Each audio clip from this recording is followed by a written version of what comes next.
Molim vas, sednica je u toku. Ja ću više nekoliko pitanja da postavim radi informisanosti građana. Znači, riječ jeste vezano za vodosnabdevanje. Zašto smatram da u ovom trenutku građani treba da znaju kakva je situacija sa vodosnabdevanjem, ali pitanje odgovornosti bih ostavio za onaj trenutak kada konačno građani dobiju pijaću vodu, jer pravimo jedan ozbiljan problem svim službama koje treba ovaj posao da reše. To odmah da raščistimo. Niko ovde ne beži ni od kakve odgovornosti, barem od ovih što su ostali u sali. Ovi što su otišli očigledno imaju određene probleme, pa će morati i oni da se suoče sa sudom javnosti i građana ovde u Skupštini grada Požarevca. Koliko se ja razumeo gradonačelnika, u sledećih nekoliko, bukvalno dan ili dva, imat ćemo precizne podatke koliko je vremena još potrebno da se dođe do privremenog rešenja snabdevanja Požarevca pijaćom vodom, odnosno da građani dobijaju ispravnu vodu. Ja bih zamolio i gradonačelnika da čim bude imao te podatke, da ih da javnosti, da neko jednostavno zbog jeftinih političkih poena ne pravi ovde i zloupotrebljava jednu ovakvu situaciju i pravi ovde jedan cirkus koji nam sad u ovom trenutku nije potreban. Ja bih još hteo da se zahvalim gradonačelniku što je na jednu moju molbu izašao meni u susret, a to je posle svih tih koji su nam dolazili u Požarevac i pričali nam šta treba da radimo, gde smo gomilu novca potrošili na rešavanje problema, prihvatam znanje svakoga, poštujem svaku diplomu, ali ono što je rezultat, ja gledam, rezultat je da su utrošena ogromna sredstva po savetima i uputstvima, navodno struke, i da Požarevac nema vodu za piće.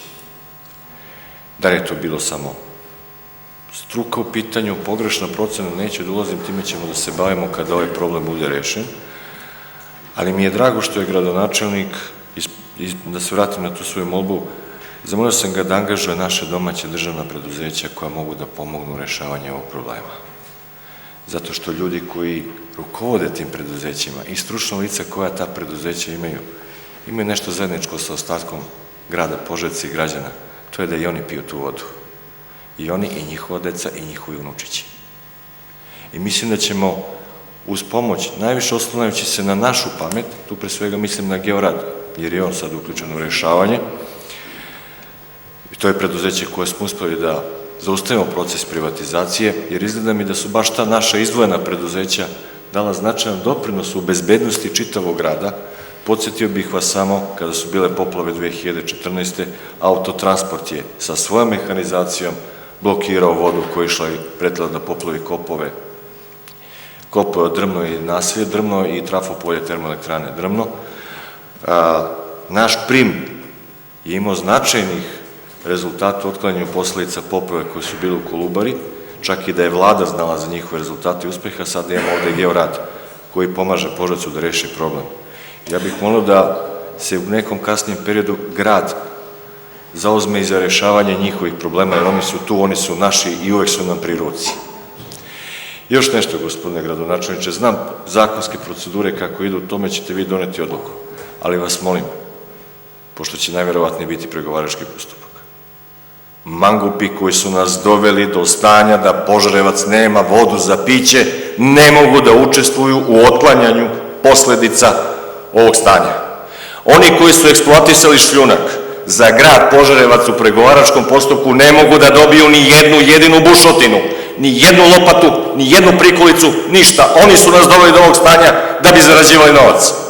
I ovi koji galame ovde, jako su dobri prijatelji sa njima, jako su dobro sarađivali dok se upropaštavalo naše vodoizvorište.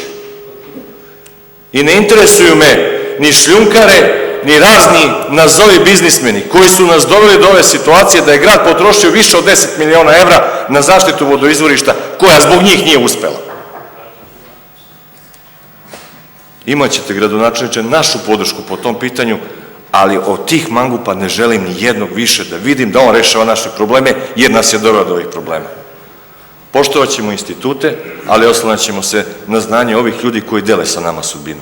Ovi što sednu kola dođu iz Beograda, ispričaju nam šta treba pa se vrate, neka žive ovde, neka decu dovedu ovde pa ću da im verujem. A dotad verujem samo našima. Zahvaljujem.